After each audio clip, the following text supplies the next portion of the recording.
And once again, I want to say greetings to each and every one of you, Aquava, and welcome.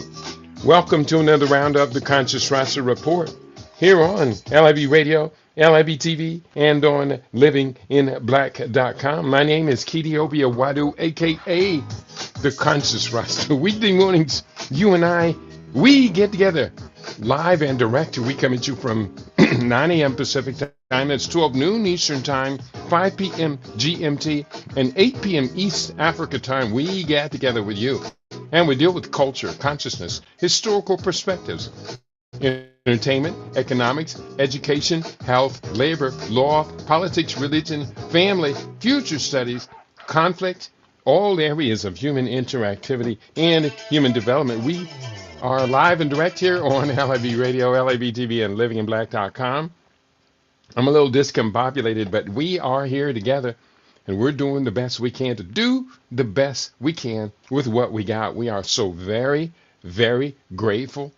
We're very grateful to be here, very grateful to be with you, our listening audience, and we certainly do appreciate, love you for all you do to keep LIB Radio in your face. It's a beautiful thing. We're a beautiful people, and we have a lot to be grateful for. Here's what's on the table for today's topic: a multi-generational wellness blueprint. That is our subject for today. Let's go right into today on the Conscious Rasta Report.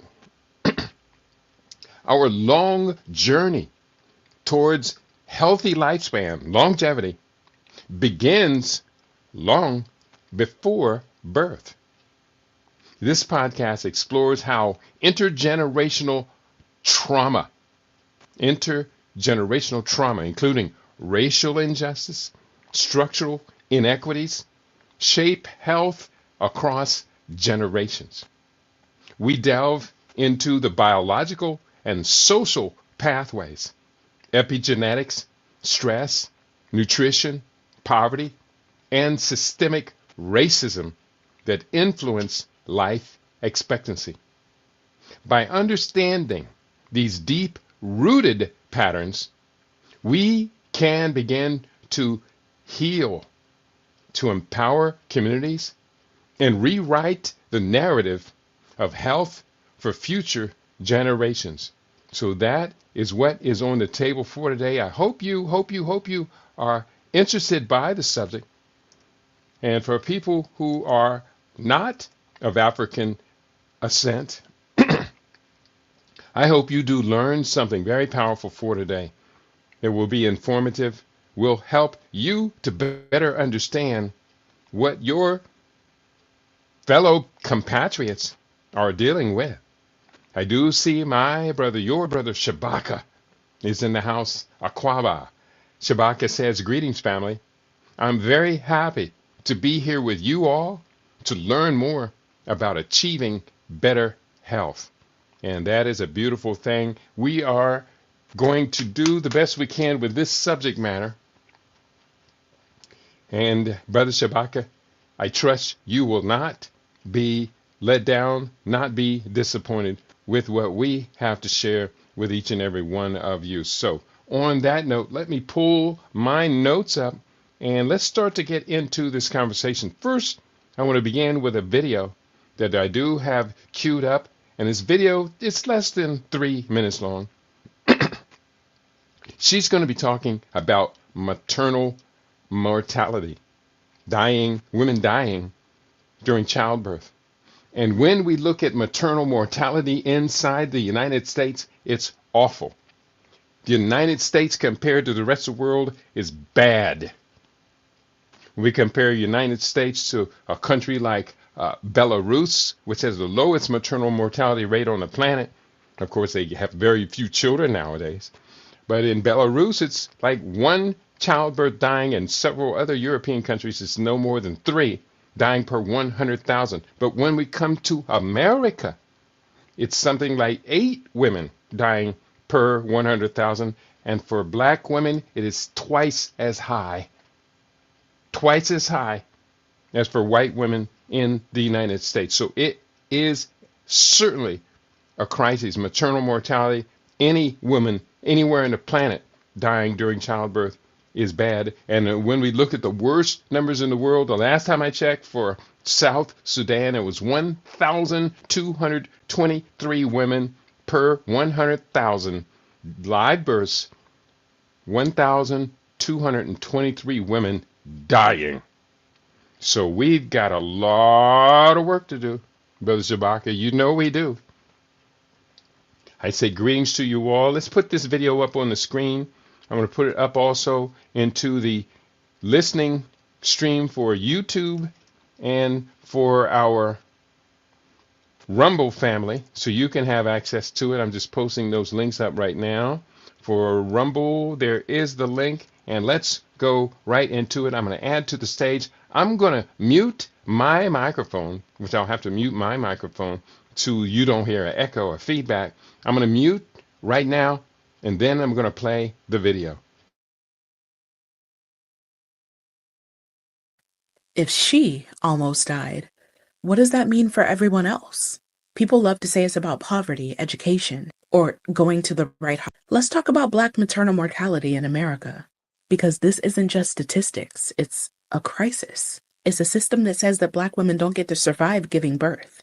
And it's one of the clearest signs that racism isn't just history, it's policy. So what does it actually look like? It's being 3 times more likely to die from pregnancy-related causes than white women. It's saying I'm in pain and then getting told that you're fine. It's having your blood pressure skyrocket while they just tell you to calm down. It's being sent home when you likely should have been admitted. It's Serena Williams, one of the most famous athletes alive, having to beg for a scan to catch blood clots because no one believed her. If she almost died, what does that mean for everyone else? People love to say it's about poverty, education, or going to the right hospital, but that's a lie. Black women with college degrees have worse outcomes than white women who didn't finish high school. It happens in big city hospitals, small rural ones, public and private, with insurance or without. Because the problem isn't the patient, it's the system. It's bias, it's racism in a white coat. And here's the part they don't want to face. This didn't come from nowhere. It's the direct legacy of a medical system built on exploitation. J. Marion Sims became the so-called father of gynecology by cutting into Black women without anesthesia. Their pain didn't count. Their consent didn't matter. That idea that Black women's pain is less real, it didn't die with him. It got taught. It got institutionalized. It shows up today in doctors who think that we're exaggerating, in nurses who document non-compliant instead of wasn't heard, in administrators who underfund maternal health in Black communities. So yeah, if you ever find yourself in this conversation and someone says, well, maybe it's the hospitals they chose, or tries to blame Black women for their own deaths, ask them this. Why do you think Black women with advanced degrees have worse outcomes than white women who didn't graduate high school? Why does this happen even in top-rated hospitals? Why does insurance not fix it? Make them sit with those questions, because you can't fix what you won't admit is broken. So if you're in healthcare and you actually care about your patients, it means listening to Black women when they say something's wrong. It means believing us the first time. It means checking your own reactions, your assumptions, your bias. It means realizing that bias doesn't mean that you're a bad person. It means that you're a part of a system that's trained you to see us as less credible and less deserving. You can't change that system if you won't even see it. Black maternal mortality isn't an accident. It's not a mystery. It's a system doing exactly what it was built to do. Value some lives over others. And if we actually want to save Black mothers, it starts with telling the truth. It starts with listening, believing, and refusing to let anyone off the hook who wants to blame us for the system failing us. Let's talk about Black.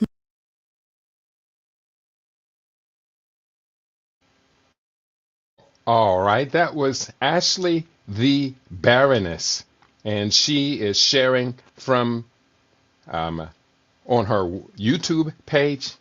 And I highly encourage our listening audience to go to Ashley the Baroness and do check her out. She's delivering some very empowering information for Afri Amers.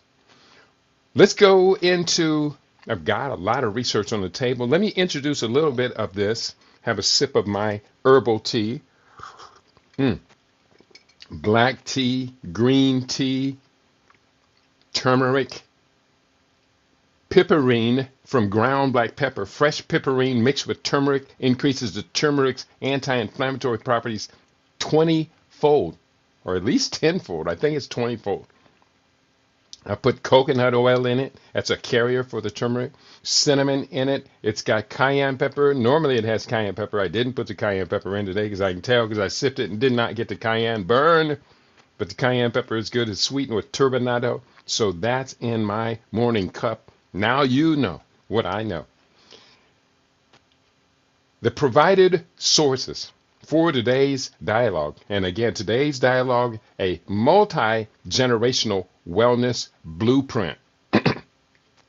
The provided sources examine how environmental, social, and biological stressors influence pregnancy and long-term health.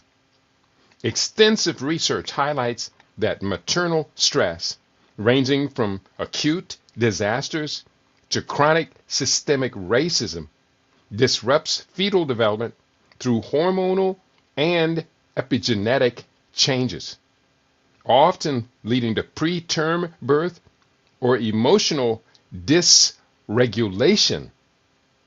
One text specifically introduces post-traumatic stress disorder, PTSD, and that's from our sister, Dr. Joy LeGroux. Dr. Joy DeGroux, not LeGroux, but DeGroux, introduces post-traumatic slavery stress disorder to explain persistent racism, to explain persistent racial health disparities and the, quote, slave health deficit affecting Black Americans.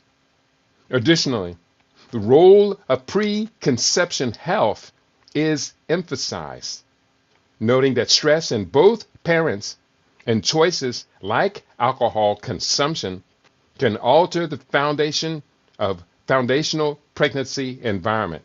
Again, I want to repeat that. Additionally, the role of preconception health is emphasized, noting that stress in both parents and choices like alcohol consumption, especially binge drinking in an alcohol-dense environment like a nightclub the night of conception, how that will alter the foundational pregnancy environment.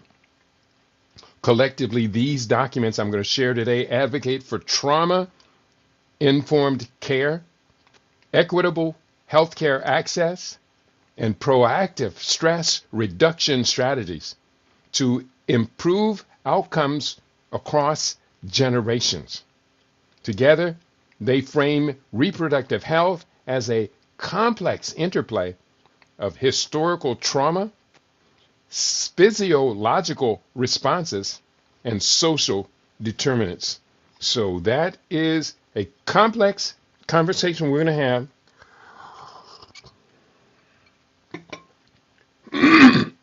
Let's go through some of the key points we're going to be making for today. Now, I know I got too much information on today's topic, but we do the best we can to do the best we can. We began with a few key points. We have 1, 2, 3, 4, 5 key points. And then I'm going to show you a slideshow. Number 1, the legacy of enslavement and racial trauma. Point 1, historical trauma theory describes how slavery, segregation, and ongoing racism produce race-based traumatic stress that can resemble post-traumatic stress and persist across generations. This is very important for descendants of enslaved Africans. Centuries of institutional discrimination contribute to chronic toxic stress, higher rates of chronic disease, including mental illness, and earlier mortality, beyond individual choices or current income alone. Point 2, intergenerational trauma and biology. Chronic repeated trauma in one generation can alter stress response systems, such as the hypothalamic pituitary adrenal axis, and is increasingly linked to epigenetic changes that may influence vulnerability to disease in descendants. Though this mechanism is still debated, we've talked about it here on LIV Radio before, that the trauma a woman undergoes while she is pregnant or her mother undergoes while she was pregnant, the nervous system alteration happens in the child. We can have a child engaging in violent behavior as an adult, and they almost cannot help themselves. They can't overwrite that defaulting pattern. Some scholars argue that current black-white health gaps are better explained by ongoing structural racism, neighborhood conditions, and access to care, more than by inherited, quote, slavery trauma. Or not more than, no, actually because of inherited slavery trauma. So both present day and historical forces do matter. Next point, and this is a very important point I want you to consider. Stress at conception and in pregnancy. Stress before conception is associated with shorter gestational length, with both very low and very high preconception stress linked to earlier delivery, which increases risk for infant complications and later developmental and mental health problems. Point 2. Stress during pregnancy disrupts maternal immune, endocrine, and nervous system adaptations. Elevated cortisol and related hormones are tied to preterm birth, low birth rate, and altered brain and immune development that can shape lifelong health and stress reactivity. It goes on. Alcohol, fetal integrity, and lifespan. Point number 1. Alcohol use in pregnancy or pre-pregnancy at conception, especially binge drinking, is a leading preventable cause of neurodevelopmental disability. Up to about 5% of U.S. first graders met criteria for fetal alcohol spectrum disorder. 5%, which carry learning, behavioral, and long-term health challenges. Point 2, heavy or repeated alcohol exposure in pregnancy affects not only the fetus directly, but also the maternal microbiome, inflammation, nutrient supply, and placenta, all of which can compromise fetal growth and program higher lifetime risk for chronic disease, including mental disease, and shorter longevity. Poverty, nutrition, and life expectancy. Food insecurity and poor diet quality are strongly associated with higher premature mortality and shorter life expectancy. With U.S. adults experiencing very low food security, living significantly fewer years, partly due to increased cardiovascular and cancer risks.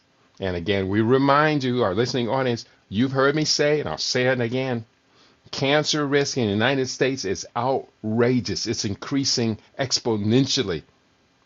It is now at 2 of every 5 Americans are expected to develop cancer during their lifetime. It's surpassed 40% now. Briefing.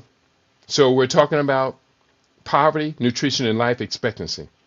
Cohort data show that low income, unhealthy lifestyles, and cumulative disadvantage raise mortality risk and help explain racial disparities in longevity.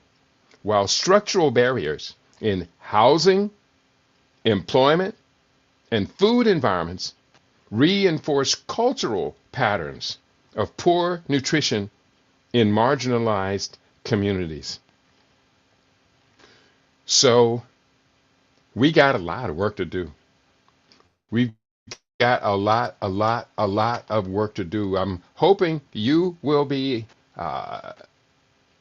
informed by today's conversation.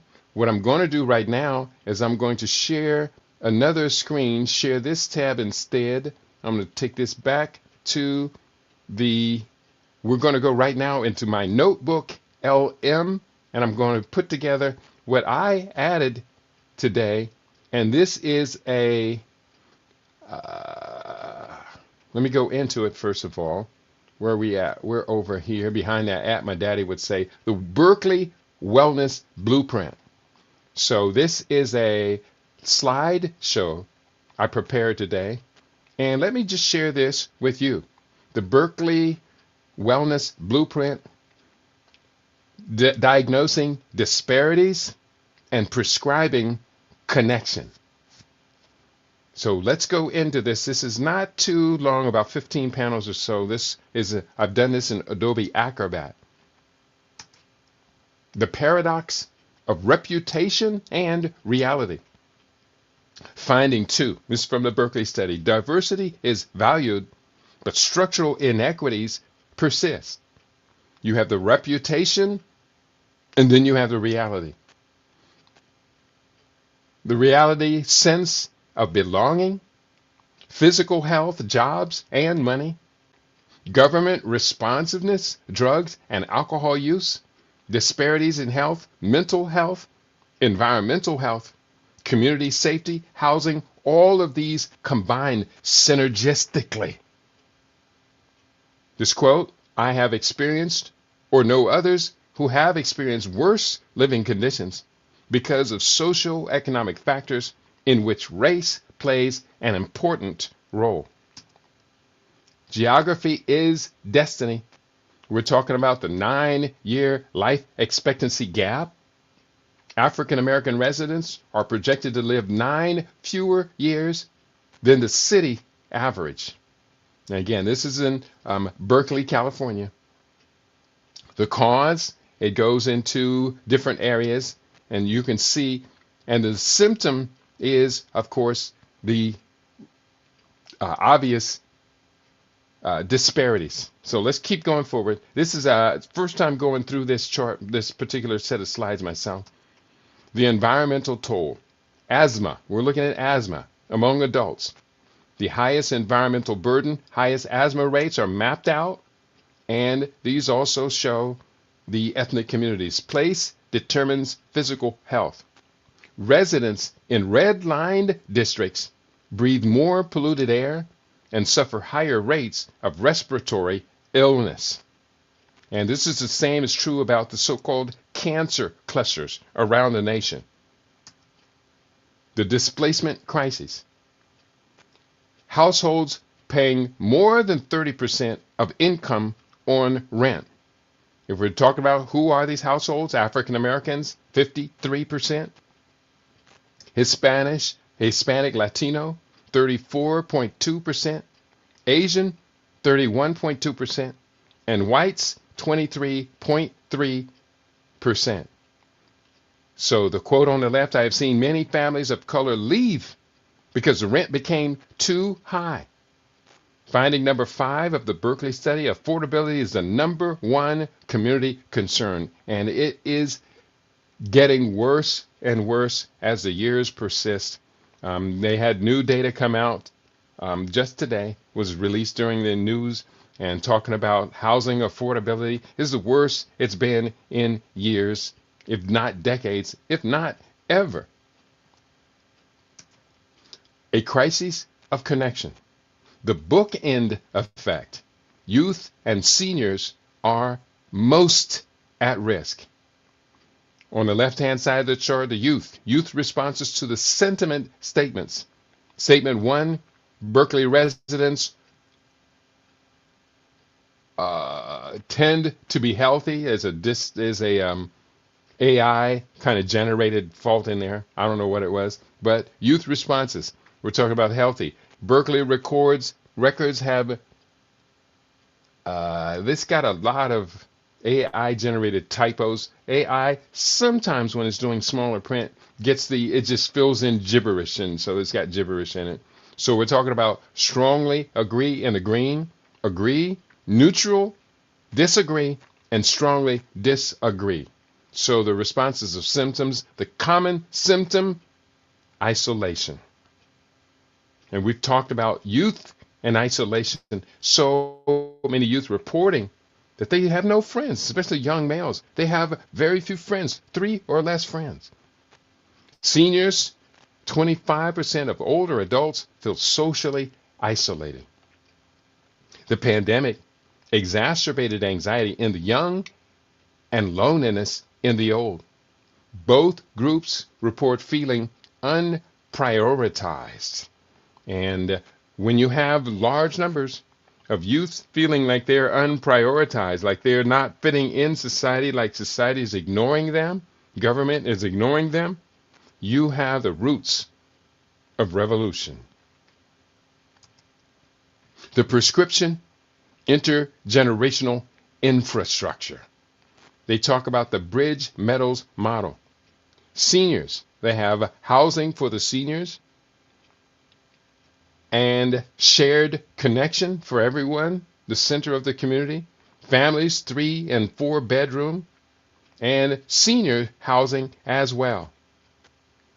So growth green, social housing, the definition. It's subsidized, it's high quality housing that intentionally mixes generations to solve the housing gap and the care gap simultaneously. See, we have this gap not only with senior care, senior housing, but also child care.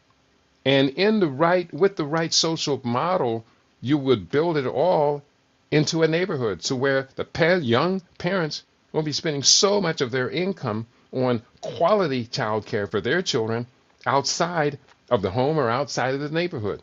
That's what it was when I was growing up. Our kindergarten, we would call it, we were taught by our mothers at home, but we also shared mothers around the neighborhood. And if our mother had to be out of the home or go to work or whatever, then we would stay with Mrs. Washington, who lived on the block, or some other of our wise, esteemed elders. It made us safer and feel better, and it made the elders feel like they were critically necessary to the health, safety, and the well-being of the entire community. It was good for us, it was good for them, and at that time, we did not have the plague of Alzheimer's affecting our adults. We got a lot of work to do. Building a natural support system. Natural support system from the top. Seniors age in place. Neighbors provide meals and watch over our elders. Reciprocity. Children get mentors. Elders get purpose. The bottom of that, foster families are supported. And then it goes to system relief. Reduce burden on elder care and foster systems. It is cyclical. The cycle just keeps returning and returning to itself. It becomes a spiral which lifts us all up higher. People are coming to this community because they want a sense of connection. Our elders really want a sense of purpose. And you know, this Berkeley Wellness Blueprint that they're talking about is the parallel of what we have committed ourselves to, and that is our Kujichagulia villages, self-determination villages. Seniors age in place. There is reciprocity between the generations. There is foster families are supported, and we have a relief, and the entire system embraces itself. Kujichagulia villages. Going forward, connection as medicine for seniors. Clinical checklists for connection include 90 of retirees say, quote, sense of purpose, unquote, is vital. Volunteerism burns 2 times more calories versus control group. So that's going to help us to defeat this overweight obesity crisis? Yeah. And 3, reduces risk of dementia, heart disease, and stroke, especially the nutritional component of it. As the seniors can get access to optimal nutrition and follow the program. We talked about that, I think it was just yesterday. We talked about how our dietary lifestyle patterns can overcome this problem of unregulated, misfolded proteins. And that's directly linked to Alzheimer's disease, Parkinson's disease, and many other disorders and diseases that are rising in the general population and are affecting our families. We cannot ignore or overlook the impact of these degenerative cognitive disorders on our generations. We can't ignore it. No longer. Sense of purpose. Social capitalism is a biological necessity. Isolation is a mortality risk factor. So get over it, get out of it, and get your family out of it too. Stability and mentorship for youth. The cheerleader effect. There's a stairwell. Role model presence. Improved self-esteem. Healthy lifestyle choices. And lower dropout rates lead to resilient adulthood. For foster youth, intergenerational living provides the extended family structure that interrupts cycles of trauma and displacement. Very important. Safety through belonging. Redefining safety. Safety is not just policing. It is presence. In fact, we can find in our neighborhoods quite often the opposite of safety is increased policing. Residents define safety as, quote, creating spaces where people from diverse backgrounds can come together, unquote. The extended family is nearby. Everybody knows their neighbors. If someone is troubled, it is rectified immediately. That's very important.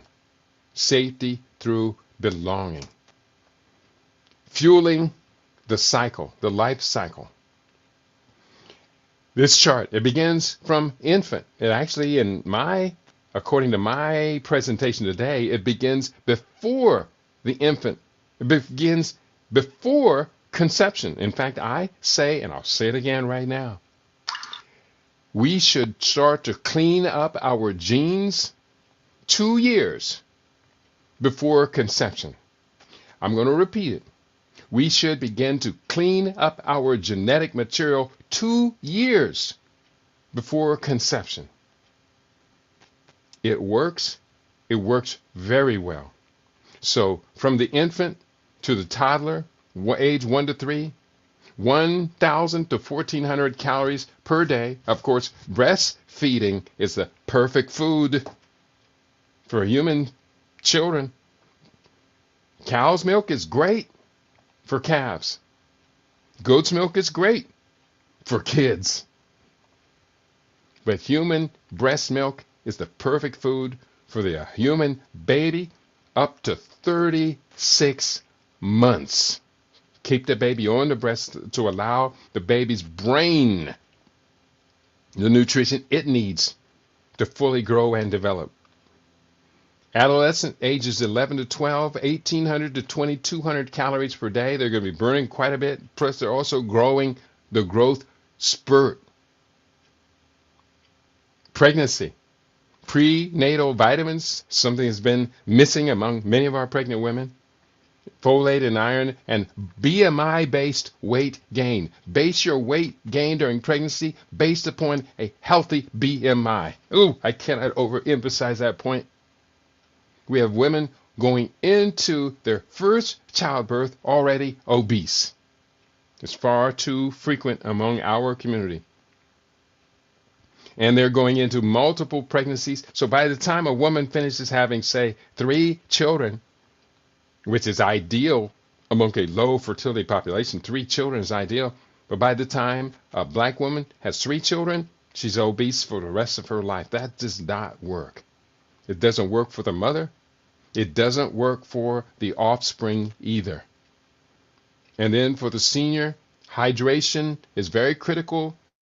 Cognitive function is a very critical focus. So a comprehensive wellness blueprint must ensure food security meets these specific biological demands. Very, very important. We're almost finished. A vision for a thriving Berkeley. That's what this whole program is about. It includes affordable housing, intergenerational connection, health equity, equals a thriving community. So the 3 phases of it are: phase 1, assessment; phase 2, improved planning; and phase 3, action. It's the same as the Kuchichaga villages. Assessment, improved planning. Now we got to get to action. Invest in connection. Build the blueprint. Conclusion.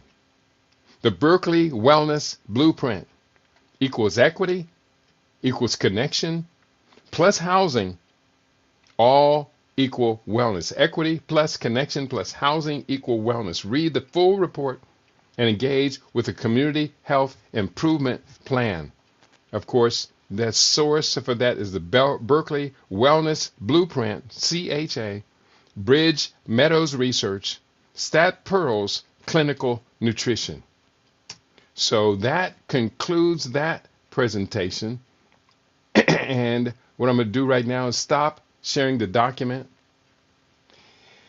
And then I've got my report to put on the table. And this is going to be rather long. It's rather comprehensive. But I think we've got it down. But we got to do it. Brother Shabak, it's just apparently just you and me today. And if it comes down to it, if it is just you and me, we still have to do what we have to do. So I am looking at, and I'm wondering why I'm not getting over here.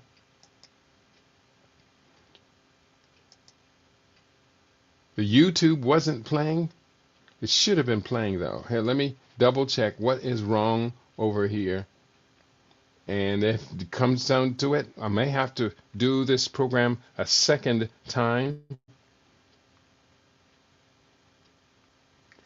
And okay, I am up on YouTube. Let me just mute this.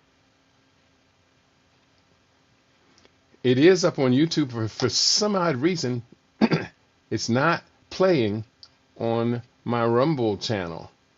So Rumble's acting funny right now. Let me just reboot this one more time.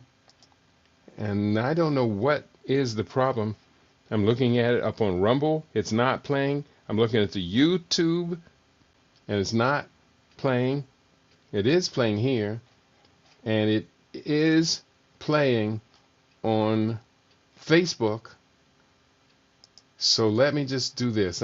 Sorry for our You Now family. You were watching it on the Rumble channel. So I have it up now. And let me put this into here and stop in screen share and share this screen instead.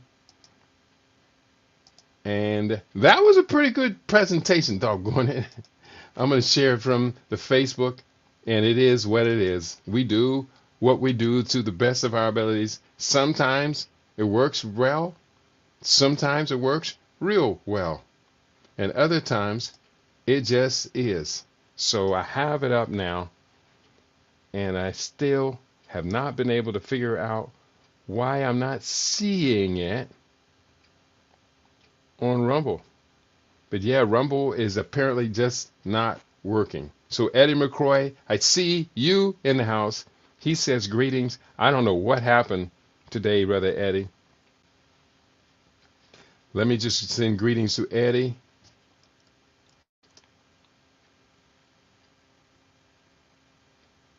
And that's not what I want to say.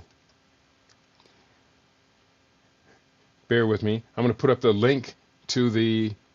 Oh, you did see that link. I'm just going to do the best I can. If you can hear me,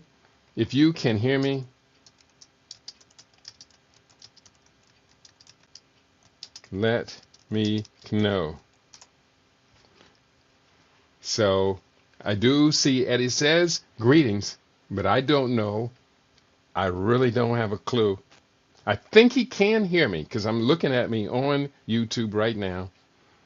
Enough of that. Let's go into further research. We're talking about today, the subject matter is a multi-generational wellness blueprint. Now, I want to talk about the briefing on health, equity, and intergenerational wellness. I produced this briefing there was a sound bell up when I turned on that I needed to press to hear you. Okay, well, he can hear me now. Great to have you in the house. Brother Shabaka, I hope you can hear me. And I can't determine that we are live on StreamYard through the Rumble. He says that, yes, I can hear you clearly. Thank you very much. And let me just see this. I've got this up on Rumble. And, oh, it's not on Rumble. Remove this. And I'm up on Odyssey. Well, no need to remove it now. I'll put it up a little bit later. I hit the Odyssey stream button instead of Rumble. Let me do this. Let me remove this. Remove Odyssey. And now let me place this up on Rumble. And save the changes. And now I think I am broadcasting on Rumble.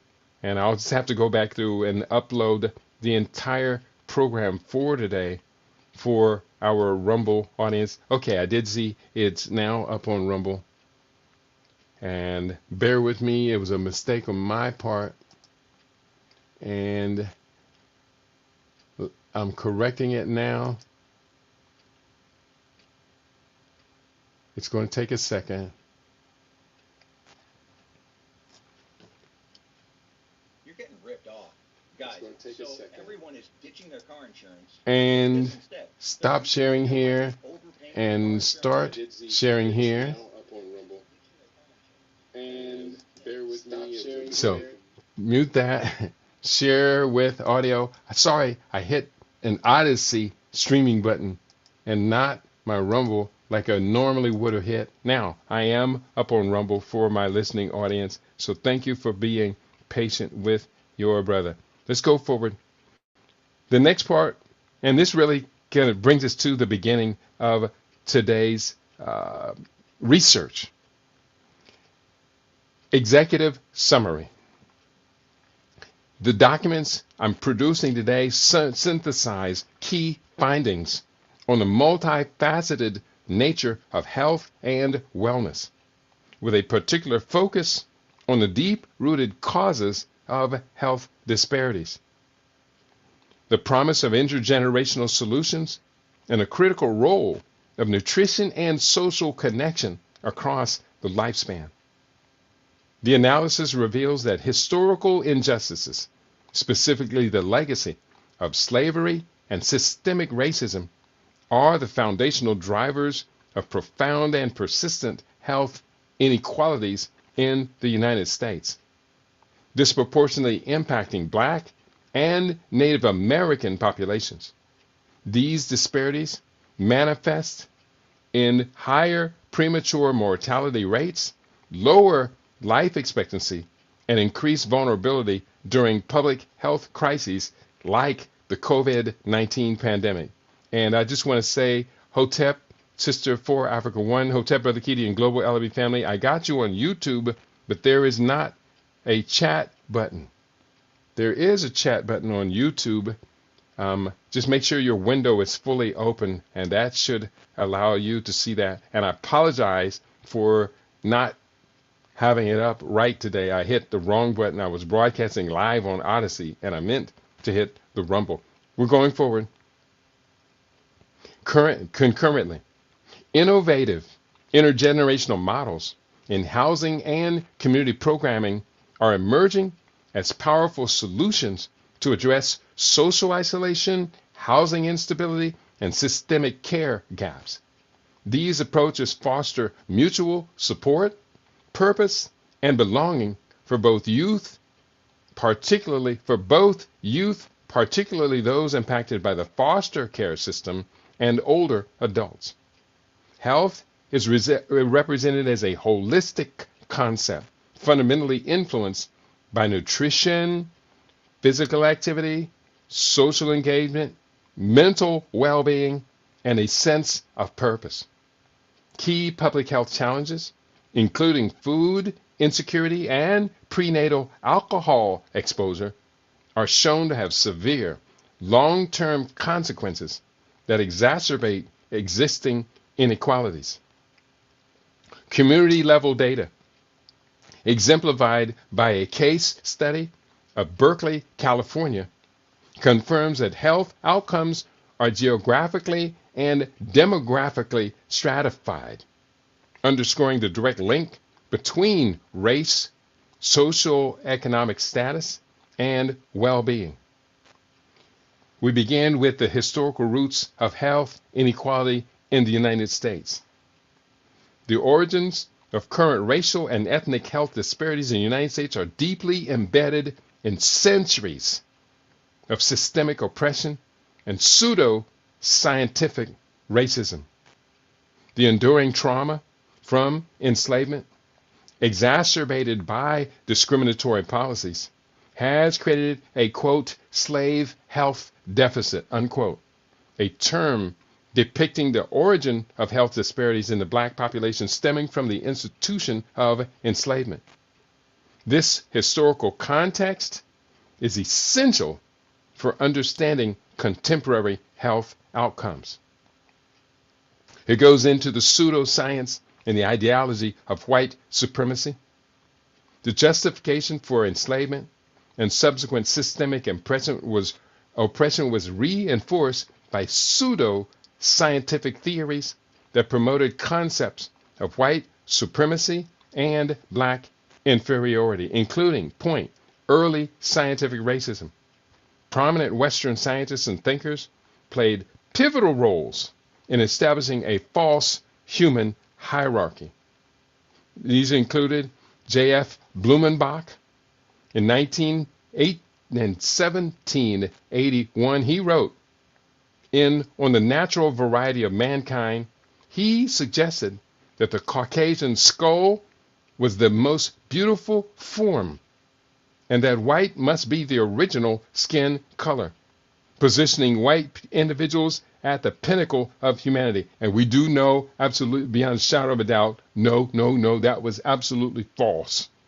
The idea of whites were the original skin color. No. Next point, Carl von Linnaeus, the father of biological classification. He categorized humans into, quote, varieties, with traits that framed non-white individuals as less civilized or intellectually capable. Next, Paracelsus. He proposed that Africans and other non-Christian groups descended from different lesser ancestors than the biblical Adam and Eve. And I'm not going to throw the F word into the sentence, but Adam and Eve, they don't mean anything to a rational thinking human being.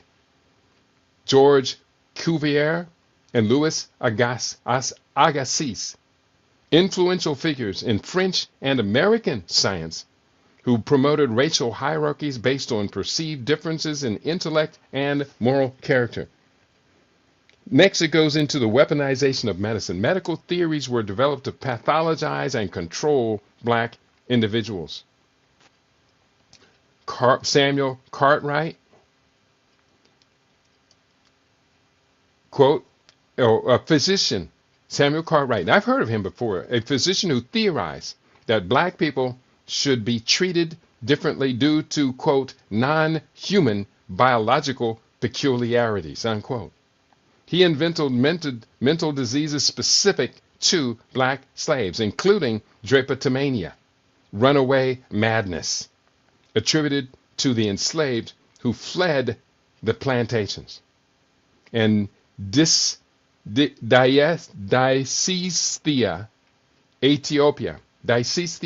Ethiopia, defined as, quote, rebelliousness or rascality, for which he prescribed whippings to beat the devil out of them. Samuel Cartwright. Yeah, that's who that demon was. Next, we go to the post-slavery and Jim Crow era. Despite the 14th Amendment, which was intended to secure citizenship for formerly enslaved individuals, the implementation of Jim Crow laws and practices like redlining entrenched a status of second-class citizenship. This institutionalized segregation created vastly inferior areas to healthcare or access to healthcare, education, and financial resources for African Americans.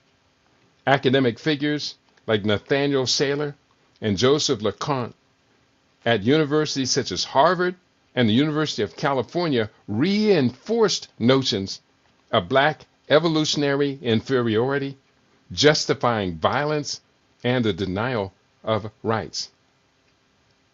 Let's talk about intergenerational trauma and health outcomes. The cumulative effect of this history is a significant ethno-historical trauma that manifests as chronic toxic stress, contributing to adverse health outcomes in black Americans, including, but not limited to, post-traumatic slavery stress disorder, PTSD. The hypothesis posits that intergenerational trauma from slavery results in persistent toxic stress measured by allostatic load, leading to increased chronic diseases and premature deaths. Next, it talks about cultural erasure. African Americans were systematically denied literacy and access to their historical narratives, severing ties to cultural heritage. This contrasts with other groups like Hispanics and Asians who, despite facing oppression, often maintain elements of their distinct cultural identities, such as language. Now, let's bring this into contemporary manifestations of health disparities. This historical legacy of inequity continues to produce stark disparities in health outcomes today, visible in national mortality data, the impact of the COVID-19 pandemic, and community-level health assessments. National mortality and life expectancy data. Recent data from the CDC, Centers for Disease Control and Prevention, 2023, reveals profound racial health disparities in age-adjusted death rates. And this is why. This is why I talk about this every Monday and Tuesday. We're doing the best. I'm doing the best that I can to help us with the tools to close this health span disparity and these various gaps. We can do it, but we cannot do it maintaining the current behaviors. So we're changing our behaviors. We're giving you a new paradigm shift. So it talks about the race and ethnicities, the male death rate per 1,000 and female death rate per 1,000. For American Indian, Alaska Native, it is the worst. No, it's not. Yeah, it is. It is the worst. The death rate of men per 100,000, 1,277.7. The death rate of females per 100,000 is 920.3. For Black American males, the death rate per 100,000 annually is 1,151.6, and for females, it's 753.6. For whites, significantly lower among both groups. Hispanics, significantly lower among both groups. Overall, U.S. death rate, 750.5 per 100,000. Again, for black men, 1,151.6. The disproportionate impact of the COVID-19 pandemic. The COVID-19 pandemic exacerbated existing health inequalities. Data from December 2020 show that Black, American Indian / Alaskan Native, and Hispanic populations face significantly higher rates of infection and mortality compared to their white counterparts.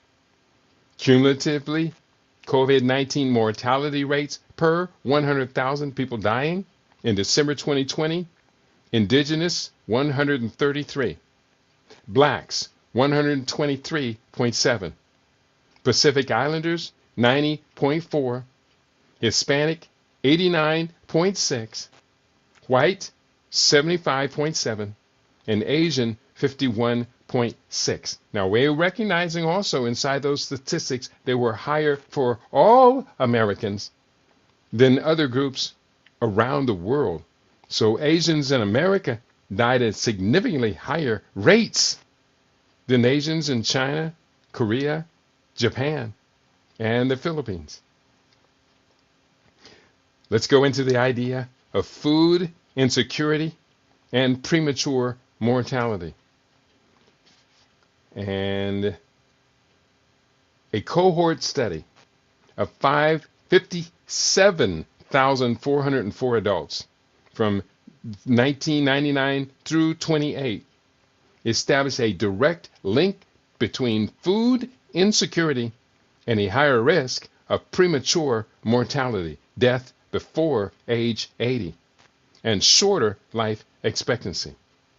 Key findings: point one, even marginal food security was associated with a higher risk of premature death compared to full food security. Point two, adults age 50 with marginal low or very low food security lived an average of 2.6, 2.5, or 4.5 fewer years, respectively, than those with full food security. Third point, the association was stronger in women than in men. Surprisingly, the association was stronger in white adults than in Black or Hispanic adults, potentially because poor diet quality is more strongly linked to food insecurity in white individuals. That's interesting. Now, again, it said that this association of marginal, low, or very low food security was worse in whites than among Blacks or Hispanics, because poor diet quality is more strongly linked to food insecurity in white individuals. So that food insecurity, meaning not steady access to quality nutrition, was worse for white people than for Blacks or Hispanics. I don't know how really to put that in context. Could it be that Black people, because of overweight and obesity, maybe they dealt with food insecurity a little better? I don't know. That's a little hard to figure out. And I'm not going to think about it too much longer if I can't figure it out. I should ask, maybe just ask, why why was the association stronger for blacks? I'm not even going to go through it unless you need to hear it. If you do need to hear it, you're going to tell me. Geographical and racial inequalities. The community case study. That's the Berkeley Wellness Report. It was in the slide show that I showed you that a lot of you didn't see. The community health assessment in Berkeley provides a granular view of how health disparities manifest at the local level. The study identified several priority populations for whom health equity is a major concern, including Black, African American people, Latino, Latinx, Hispanic, heretics, Glibbits, and residents of South and West Berkeley, and included youth. Quote, geographical and racial inequities. Number point one, life expectancy. Life expectancy is significantly lower in South and West Berkeley compared to Berkeley Hills and North Berkeley. Demographics and income level. West, Central, and South Berkeley have higher concentrations of people of color and lower median household incomes compared to Northeast Berkeley, where the incomes in the poorer areas range from $26,000 to $93,000, whereas in the wealthy areas, the incomes were averaged at $247,000 in Berkeley. Perception of health. Nearly 40% fewer African Americans agreed with the statement, quote, overall, I'm satisfied with my quality of health, life, comfort, and happiness in Berkeley, unquote. 40% fewer African Americans agreed with the statement. Overall, I'm satisfied. Next, mental health as a priority. Mental health emerged as a major concern, ranking as the second highest priority among African American respondents. Participants linked mental health to feelings of safety, community connectiveness, and belonging. Now, let's talk about intergenerational models for wellness and support. Let's get into solutions, which I hope you hear these solutions as calls to action. Intergenerational programs for housing models are innovative solutions that address complex social challenges by fostering connections between different age groups, particularly older adults and youth. These models aim to combat social isolation, provide stable housing, and create communities of mutual support. Now we're talking about Kuchichagalea villages. The case for intergenerational housing. By bringing together older adults with families and youth, often those impacted by the foster care system, intergenerational communities offer a holistic approach to well-being. The purpose is to create a world where every child has a home and family, where every parent has the resources to thrive, and every elder is cherished. Benefits: it provides stable housing, it mitigates the trauma of family separation, and offers older adults a sense of purpose and connection, combating social isolation. Over 2.6 million children in the U.S. are raised in grand families, highlighting the need for such supportive models. Humanitas, the Netherlands. This long-term elderly care facility evolved into an innovative intergenerational living environment by offering housing to students in exchange for their time and companionship with elderly residents. Sounds very positive. Good for you, Netherlands. Transformation. The model shifted the institutional logic from care provided to people to care provided for people. The focus moved from risk avoidance to autonomy, happiness, and reciprocity.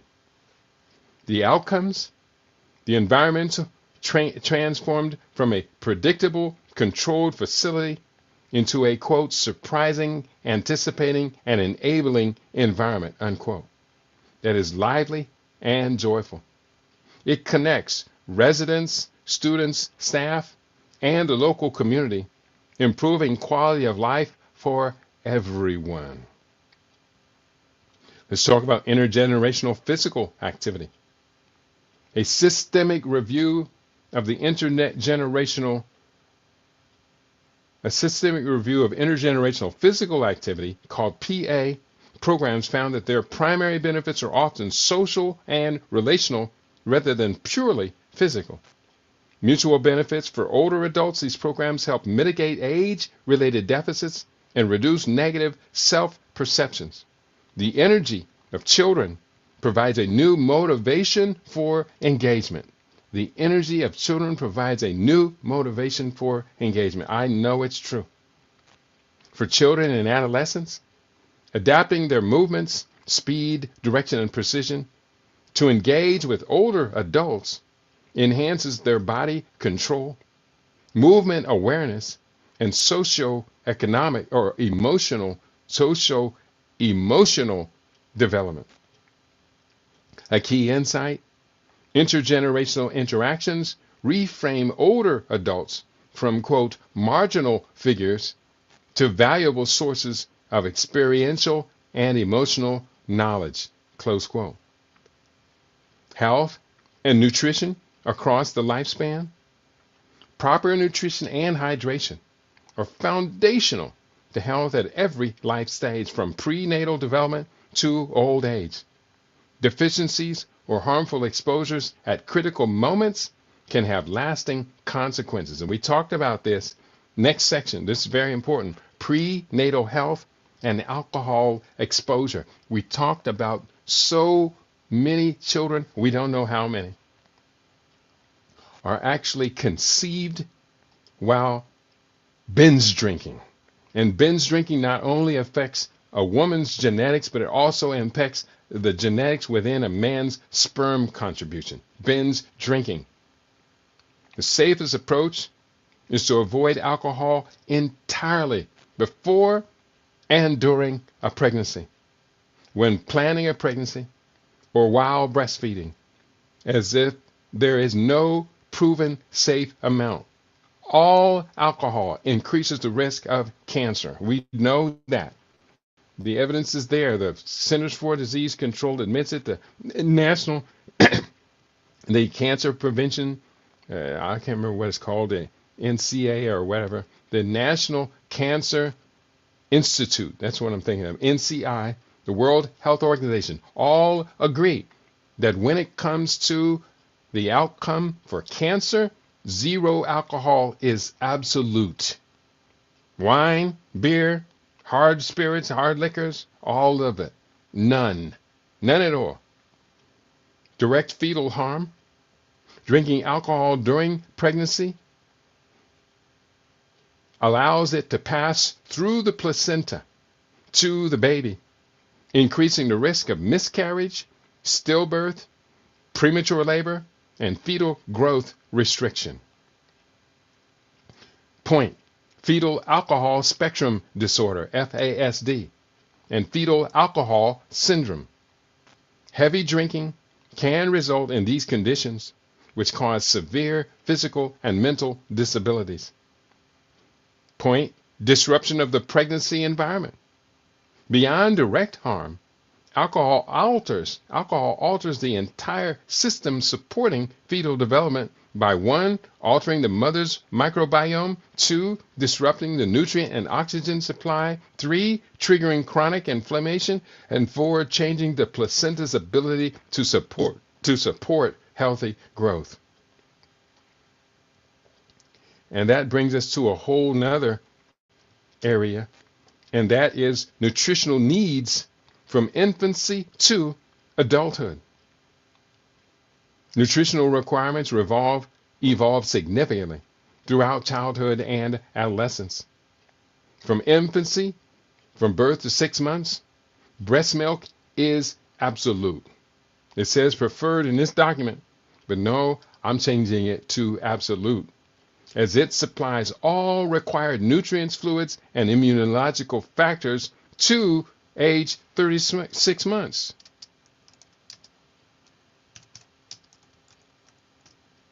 And unfortunately, in this society, breastfeeding is given at the convenience of the mother's job. And that is absolutely unacceptable. Quote, young children, once solids are introduced, a wide variety of foods is crucial. Children's food intake varies with growth patterns, and they are accumulating nutrient stores for the adolescent growth spurt.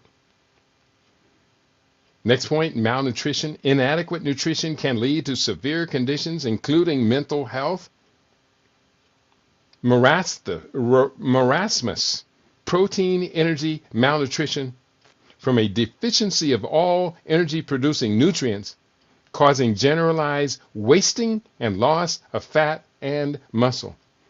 And it talks about, marasmus, I guess, is a researcher. And this next one, kwashiorkor, occurs in children with an energy-rich but protein-deficient diet, characterized by pedal edema, dermatitis, and hair loss. And we're talking about the high energy but protein deficient diet. We're talking about children consuming a lot of sugar, refined carbohydrates. Nutritional and cognitive health in older adults. Maintaining health in older age requires attention to specific nutritional needs and lifestyle factors that support cognitive function, including nutritional considerations. Diet may need texture modifications, such as dicing, pureeing, to accommodate oral health or swallowing difficulties. 2, maintaining cognitive health. Keep the mind engaged. Cognitive training in reasoning and the speed of processing has shown benefits in reducing decline. Stay socially connected.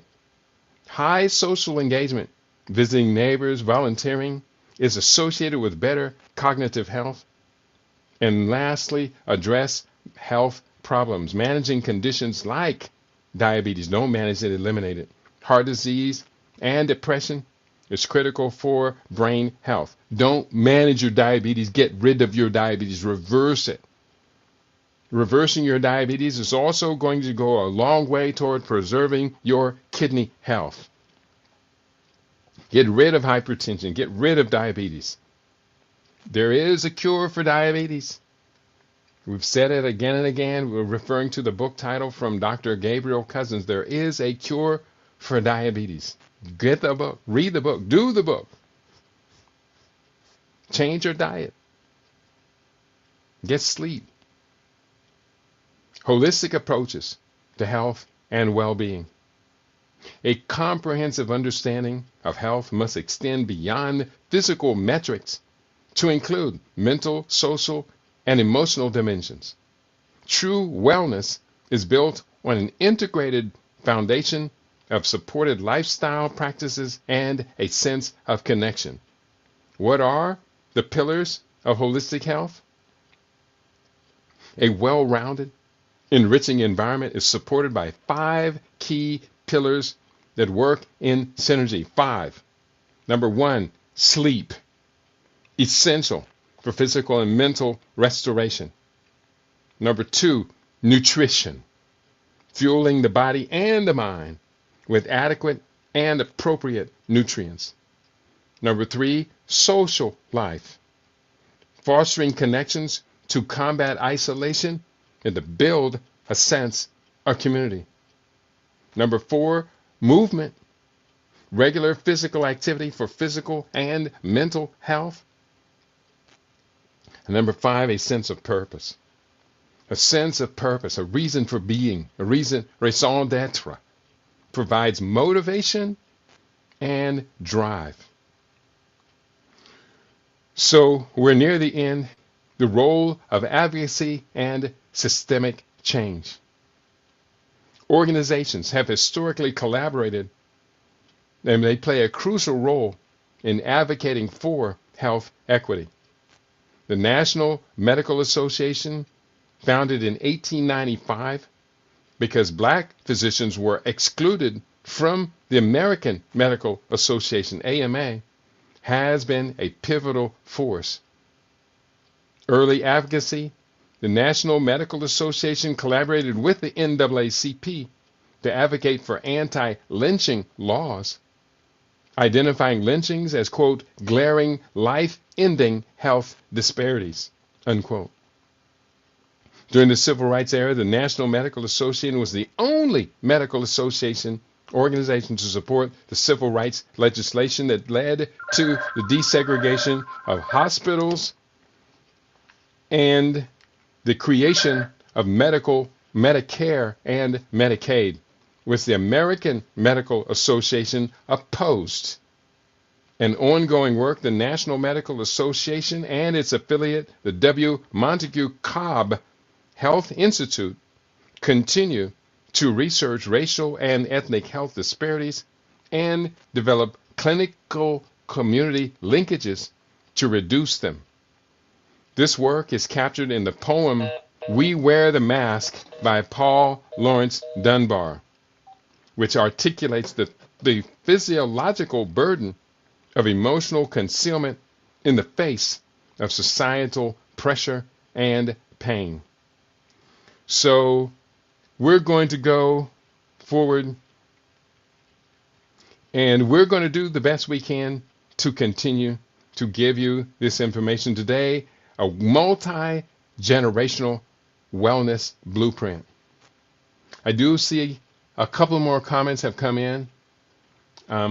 We see from For Africa One, I sent you a WhatsApp message some time ago suggesting a program on baby formula and commercial baby food to look at the impact it has on babies' health.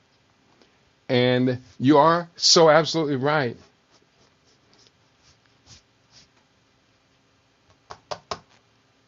And I'm wondering, do we need to do a program on it? Because it seems so obvious. And I don't think that my listening audience is participating in this deficit, which has us feeding our children. Of course, most of my audience is going to be older. But we could do that. The thing about it is I can do the research, you can do the research, we can do the research, and we can put it into the record. But getting to the young women who are going to be childbearing and convincing them to alter their lifestyle in support of feeding their babies, that's going to be the hardest part. I will be willing to do the research and do the program, but I am not in a position to be able to reach out and convince these women. Older mothers, women, are going to take the lead on this. My question is, will they take the lead? Will young women listen to me? I'm going to ask you this question For Africa One, because I trust your judgment. I trust your thinking. I think it's a critically necessary. There obviously is a need, a gap that needs to be filled by our wise and esteemed elders. But are they going to listen to me telling them what to do with their titties? Excuse my language. I don't think that word reflects respect for women. But if we're talking about breast milk, breastfeeding, we may have to compromise our language to shock young women. So I don't know. I can do the research. I can give you detailed research about critical nutrients that are in the breast milk and the bonding that happens between baby and mother. We've done research on how the baby's saliva contains enzymes that communicate to the mother and the mother's breast read those enzymes and configures the cholesterol, the healthy vaccination through the breast milk that the baby needs, and the baby's microbiome is involved in that. We've talked about so much of that. At a certain point, I think our women are disconnected from wisdom.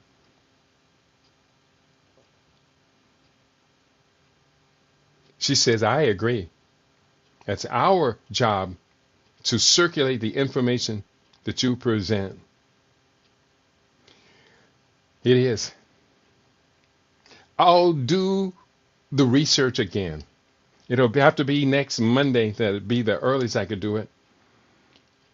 And I will list 20, 25 reasons why women, wise women, would breastfeed. Let me just put this up here.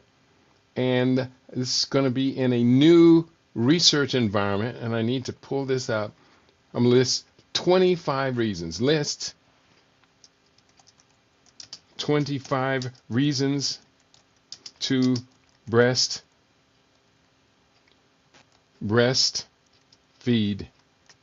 is absolute.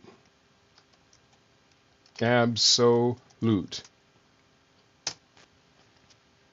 And I will take this responsibility.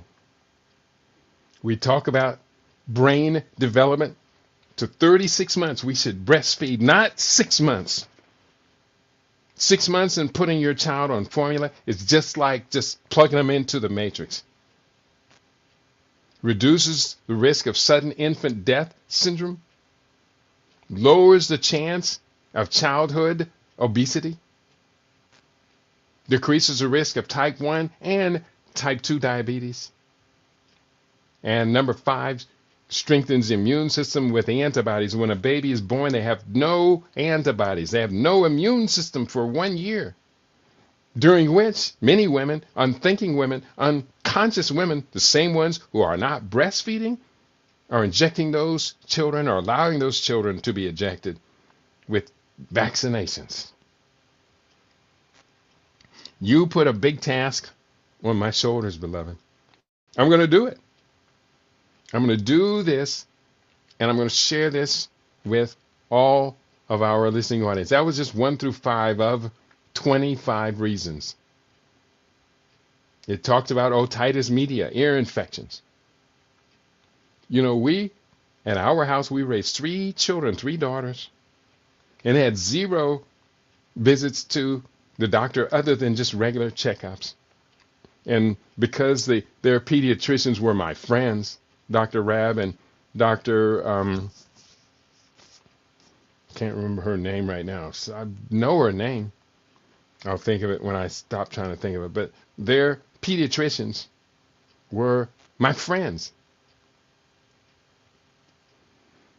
And I would just bring my daughters along and meet with them. She says breastfeeding as well as preparing homemade organic food. You're absolutely right. Absolutely right. So we're going to do the best we can. To do the best that we can. And let me just put this in the prompt too as well. And homemade organic food for our babies offers optimal benefit. Breastfeeding them when they're very young, there's no substitute for it. On that note, I want to thank you all for tuning in today. We went through a lot. And also, for those of you who missed the earlier part where my video was not turned on to the Rumble, I'll correct that somehow, some way. I'll upload the Rumble site to reflect what's on YouTube and on Facebook. You've been tuned into your favorite. We aim to be your favorite. We are LIB Radio, LIBTV, livinginblack.com. I want to thank you. I owe a lot to you for sticking with us. It hasn't been easy, but I hope you agree. It has been very, very rewarding. Peace and prosperity to each and every one of you on your favorite. We aim to be your favorite. We are LIV Radio, LIV TV. We are living in black.com. Peace, y'all.